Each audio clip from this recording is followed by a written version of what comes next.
Olá, amigos, sejam bem-vindos a mais um vídeo do meu canal. Eu sou o Lucas Knaip. Vamos falar sobre a Fórmula 1. Tivemos a classificação para a corrida sprint e Lando Norris superou a dupla da Red Bull e marcou o primeiro tempo. Ontem ele disse que tinha carro para marcar a pole position e ficou muito frustrado com seu desempenho no Q3, que lhe rendeu apenas a sétima posição. Mas agora ele tem sua redenção na corrida sprint, né?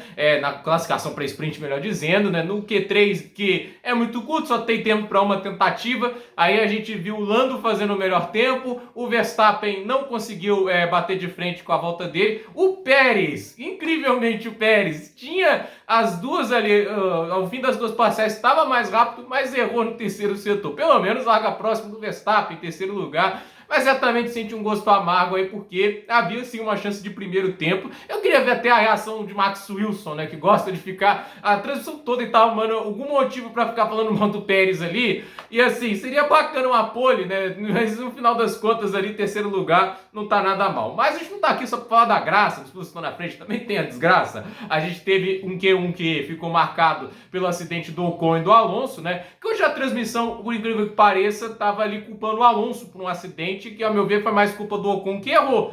Porque assim, esse acidente não acontece porque o Alonso converge o carro um pouquinho para o lado esquerdo. Primeiro porque ele não está no traçado, entende? O Alonso não está no traçado ideal. Ele pode não estar para o limite extremo da curva. Mas vamos ser sinceros, ninguém fica no limite extremo da curva, né? Porque é onde tem mais sujeira. A questão é, ele não está no limite extremo, mas tem espaço para o pulo dentro. O Ocon vai muito agressivo na zebra, erra, aí na hora da correção o carro aponta para o carro do Alonso, não teve tempo de corrigir, porque ele continuou com o pé cravado, e aí aconteceu a batida. Para mim, é um acidente assim, que não é para punir ninguém tudo isso, né? Já o Ocon já é punido com o fato de que o carro ficou todo destruído e não sabemos se vai ser consertado a tempo da sprint, que é às 3h30. Tem 3 horas para consertar o carro, acho que dá, né? Mas de qualquer maneira, o Esteban Ocon, ao meu ver, ele cometeu um erro, tentou ali continuar com o pé cravado, bateu. E o Alonso também prejudicado porque os danos do carro não foram possíveis de serem consertados a tempo para ele conseguir fazer o Q2. Aí ficou de fora o Ocon, o Stroll, que não fez uma boa classificação. A Band também falou erroneamente que ele não teve uma segunda tentativa por causa daquele acidente, já tinha concluído, não foi bem. O Guan Yu Zhou, o Albon e o Sargent, né? Aí esses foram os pilotos que ficaram de fora. O Sargent ficou em último, mas pelo menos próximo do Albon, pelo menos ele pode falar isso, né? Aí no SQ2, mais uma vez, margens muito pequenas, já tínhamos uma dica de quem eram os carros mais fortes, né? Uma diferença de 41 milésimos até o terceiro lugar. Lando Norris fez 1:11.221, 9 milésimos à frente do Pérez e 41 milésimos à frente do Verstappen, né? E assim, aí ficou o Ricciardo com um impressionante quarto tempo naquela classificação. Aí teve o bololô de Ferrari e Mercedes, né? Leclerc, Hamilton, Sainz e Russell. Piastri passando com 4 décimos de desvantagem para o Norris, né? Ele tá levando um tempo bem grande do Norris. Tudo bem, primeira vez ali na pista, entende? É uma experiência nova. Mas ainda assim, eu acho que é muito tempo, né? Eu acho que o Norris óbvio que o Norris também é uma concorrência dura, tá pilotando muito, tá na melhor fase da carreira. E o Tsunoda passou no limite, que também pega um pouquinho mal, levando 2 décimos do Daniel Ricciardo, né? Que tava afastado ali da Fórmula 1 um tempo ali, mas é o Q2, né? E a gente teve de fora o Magnussen e o Hülkenberg, né? Os carros da Haas com a evolução que não melhora o carro.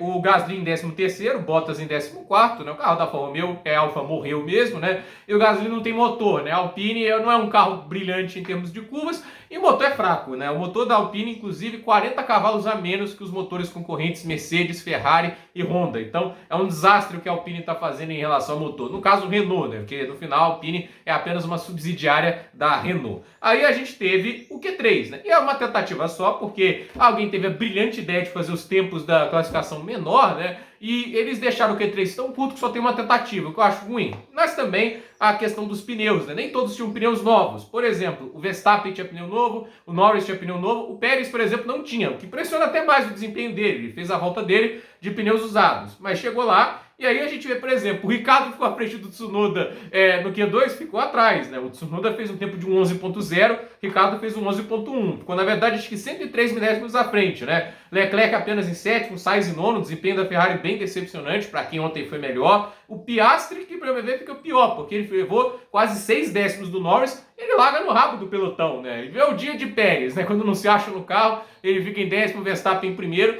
E aí a gente teve a briga pela pole, que estava restrita aos carros da Red Bull e o Lando Norris. O Norris tem no último setor voador, né? 16.2, né? E aí que a gente entra no Pérez. Por quê? Ele fez a melhor primeira parcial entre todas, Aí no segundo setor ele foi mais rápido que o Verstappen, só ficou atrás do Lando Norris, mas na somatória das parciais ele estava abaixo do Lando Norris. O problema é que na última parcial ele acabou cometendo algum tipo de erro. Eu acredito que foi erro, né? Para levar 3 décimos, não é só questão de ajuste, você ter uma asa muito grande, tudo isso, mas ele deve ter cometido um erro naquela última curva, né? Na subida, se tem a curva do café, se tem uma curva antes. Porque o terceiro setor é isso, né? Você faz a descida da junção e aí você tem a subida, né? Da curva do café, e aí é bem baixo, né? Não tem erro, né? Os pilotos trocam a marcha todos muito bem. Então, assim, aí você vê ele perder nesse tempo, acabou ficando ali com 10.7, ficou a mais ou menos uns 70 milésimos do Verstappen, e assim, ele estava 150 milésimos abaixo do tempo do Verstappen, por isso que machuca, ele levou 2 décimos nesse último setor, tudo que ele tinha construído bem nas 2 primeiras parciais,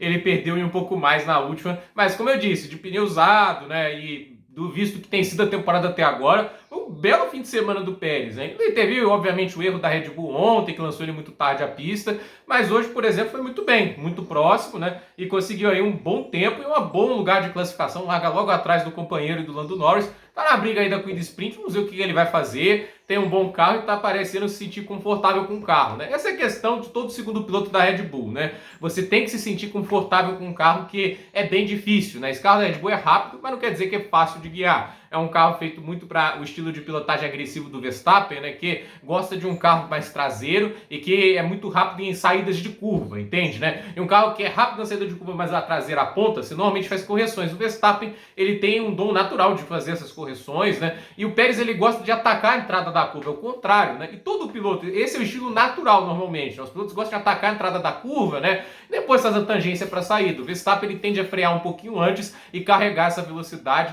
Mas é assim, isso é o que o Verstappen faz, é o que gênios fazem. A mesma coisa, por exemplo, o Michael Schumacher era capaz de fazer, o Ayrton Senna. O Ayrton Senna e o Schumacher também tinham essa questão de serem pilotos que davam um jeito de extrair quilômetros a mais por hora nas curvas, né? Então, assim, esses pilotos são muito fora da curva e aí é aquela história, né? Quando o carro é feito para ele extrair o máximo, né? O outro piloto tem que se virar. Eu acho que assim, a Red Bull só vai achar equilíbrio quando tiver um piloto que pilote de forma semelhante no estilo de pilotagem, né? Porque assim, o Pérez é um piloto mais tradicional, né? Ele gosta de atacar a entrada da curva. Não à toa você vê que em circuito de rua ele anda bem, porque você não tem como carregar a velocidade em curvas de 90 graus, né? Elas não são curvas igual a gente vê ali a descida do Laranjinha, não é assim. Então assim, circuitos de rua tendem a tirar essa questão do Verstappen de carregar mais a velocidade, você vê a briga mais equalizada. Mas assim, no circuito tradicional ali, circuito permanente, te vê a diferença que o Verstappen consegue fazer. Mas hoje foi um bom desempenho do mexicano, vamos ver o que vai acontecer. Ritmo de corrida é um mistério, só teve um treino livre, não dá para analisar. A Red Bull tende a ser muito forte em ritmo de corrida, mas a McLaren